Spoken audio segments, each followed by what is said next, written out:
Sige, tapusin nyo na yung merienda nyo. Aabutan tayo ng lunch dyan. Or working session tayo. Gusto kong, the usual, ang procedure ko, I say a little something to set the tone para yung mga tanong natin ay mas swak sa pangangailangan ng author. Meron akong dalawang observation na take off ko yung mula sa yung session natin kay Andrea. Yung una, what is important? In the end, yung good writing pa din, no? From there, yung observation na walang nagbabasa, nung nakaraang 2 years ago, na magkakaroon ulit ng bago, yung biyaheng panulat ng mga writers in Filipino na walang pera na tour sa Pilipinas. Alam mo, sila Lola Hatid, Ricky Lee, and ako, pumipirma ng mga librong gula-gulanit. Ibig sabihin, nagbabasa, walang pambili. No? Mula doon, may isa pa akong sana tinanong nyo kanina eh. Yung very subtly, ano ang binabargay niyang libro? Yung binanggit ko nila. Hindi ko lang maitanong kasi unethical eh, magpapangalan eh. Ibig sabihin, ano yung hindi pinipili? O ano yung natatambak doon? Ano yung tatlo, 100 doon, no? And then makikita nyo, tignan nyo kung kamag-anak na sinusulat nyo yung kung nasa left side kayo o nasa right side kayo of the equation. And siguro isa pa, yung para sa material na ito, papunta na ako dito. Pag nagsusulat yung you find your material, siguro yung fresh material na hindi pa nakikita, hindi pa naisusulat. And from there, yung material na yon, ang madi-discover mo next, merong sariling lingwahe. Find your material, find your language, ang dulo nun, new work. Kung paano natin gagawin itong agaw kanino, pansinin nyo na may 3 sections. On the outset, mukha siyang trilogy. Trilogy nga ba? Ang isang observation ko ito na pwede nating, teka muna, naku-conscious ako eh.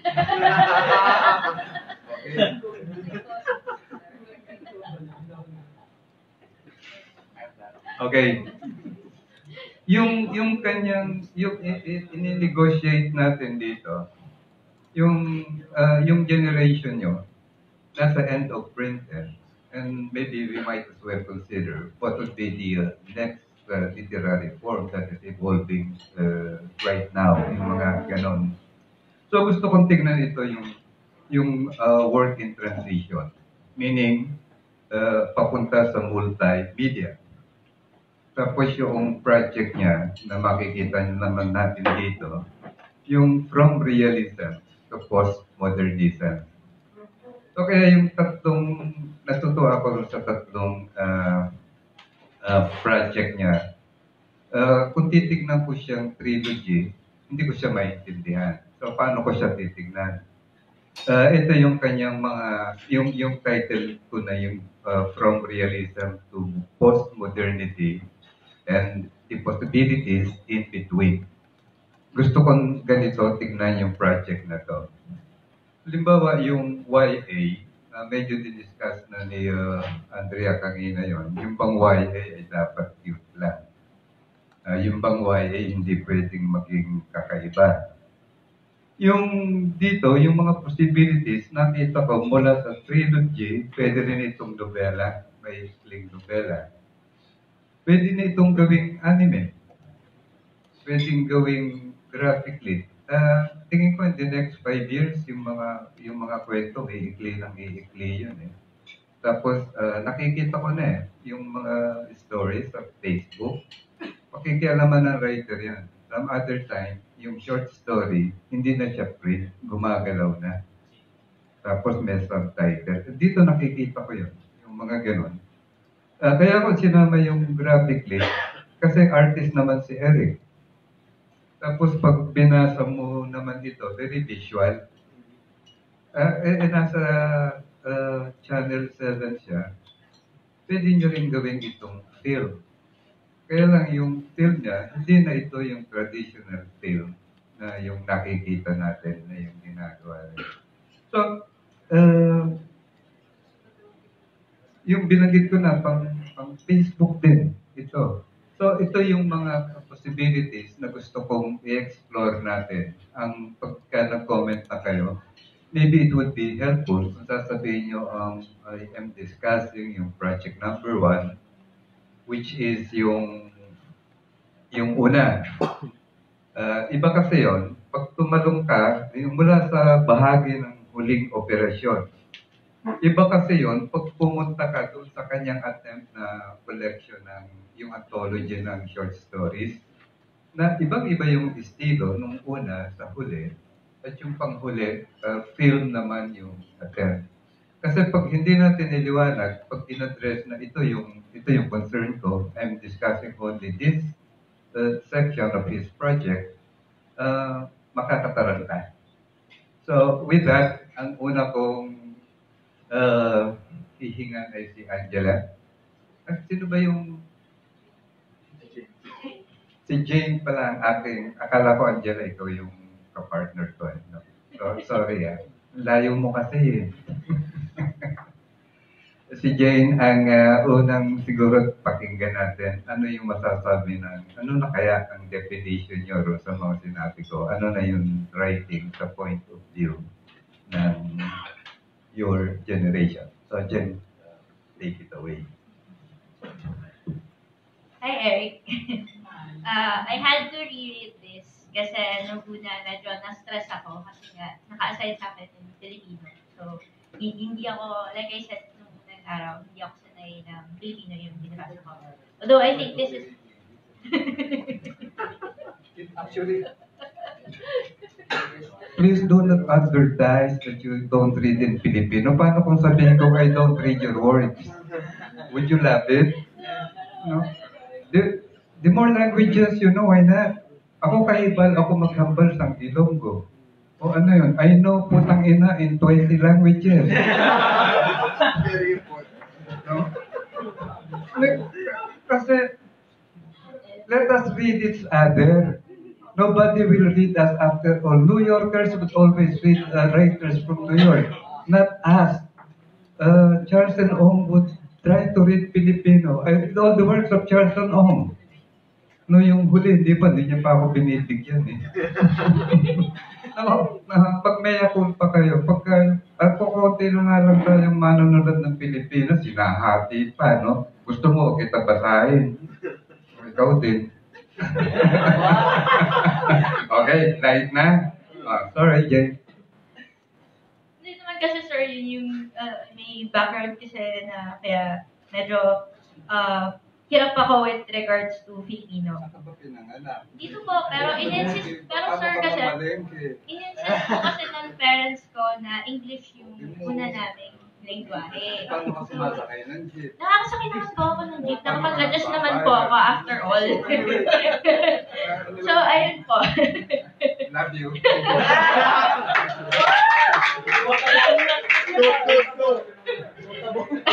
Go sa Twitter yun. Ito, maganda to. O, ayan to.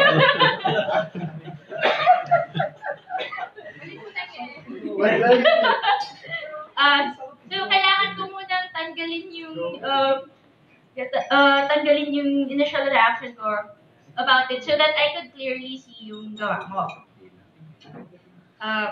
Actually, nung binabasa ko siya ulit, ang naalala ko is yung Once Upon a Time, saka Hiraya Manawari. It reminded me of yung mga TV shows ng Filipino nung bata-bata pa tayo. Yeah. Lalo po kinabahan.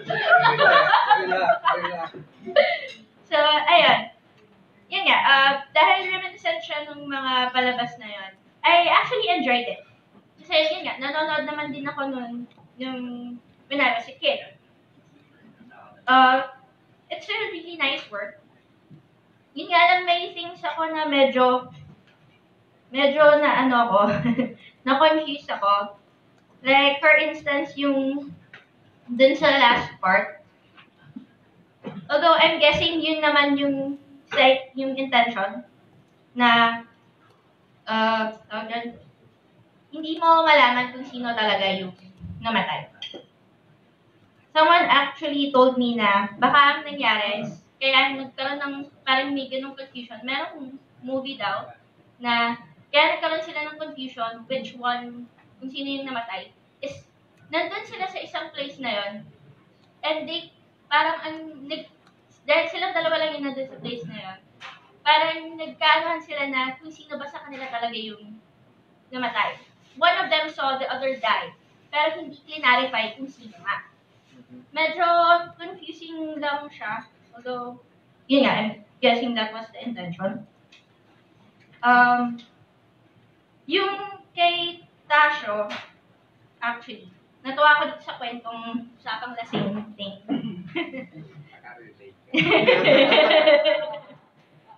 Nagiinuman naman yung mga pinsan ko sa may amin pag nandun sila. So, kind of. Ay, nung minention yung name ni Tashong Hangin, I was like, nung una ko naisip, parang allusion to Pilosophong Tasho. And then, yeah, na-mention nga na it is kind of to Pilosophong Tasho. Ang naano ko lang dito is, nakikita ko naman yung ideals niya, or rather yung ideas na tumatakbo sa utak niya. That says na etong taong to, hindi nga to para mag-isip ng mga, nasa province pa siya. So, hindi siya pareho mag-isip ng mga tao sa province. Medyo advanced, kumbaga, siya mag-isip. Advanced siya mag-isip. So, and it isn't something na you expect from an anak ng karpentero. Na pag-iisip talaga. Malalim siya mag-isip eh. Saka he questions yung certain things about yung reality natin. Katulad nung, what if the universe is actually God and yung planets and everything are body parts. Parang cells at work lang. Parang cells at work lang. Pero, yun. Ano ba? Although, ang inisip ko naman, with regards to dito yung kay Tashong Hangin, I was wondering, bakit hangin yung ginamit na term?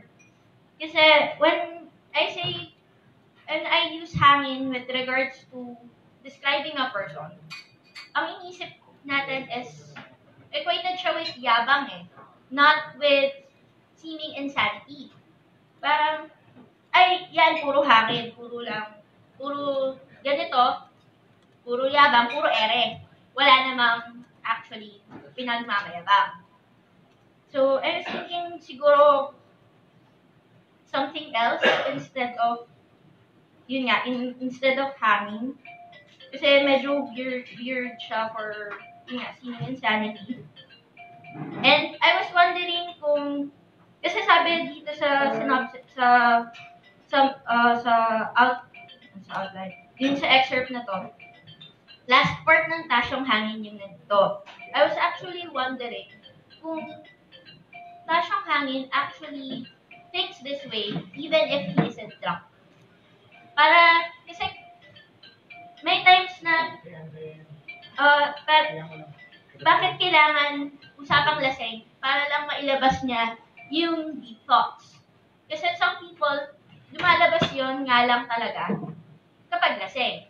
So I was wondering, if this person, kung yung taong to, ganun ang tingin sa kanya, parang siraulo ang tingin sa kanya ng mga tao sa paligid niya, hindi lang siya nagsasalita ng ganun pag lasing siya.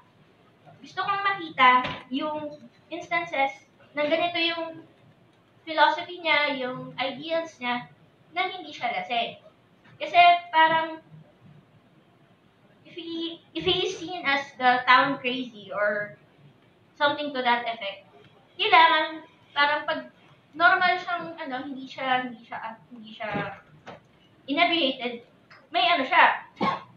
Ganun pa rin siya mag-isip, ganun pa rin siya magsalita. Talagang, ay, ano ba tong weirdo na to? Bakit ganyan siya? Bakit ganito tong karpintero na to? Kung maka ang lalim or out of this world yung ano niya. Kasi nga, yun nga, parang this part dun, parang the same kind of lesson, yung credibility nung concept mo na this is a person ahead of his time. Na, kasi nga, lasing nga lang eh. Parang, affected lang yung thinking processes niya because of the alcohol. And then, yung sa bandang last part,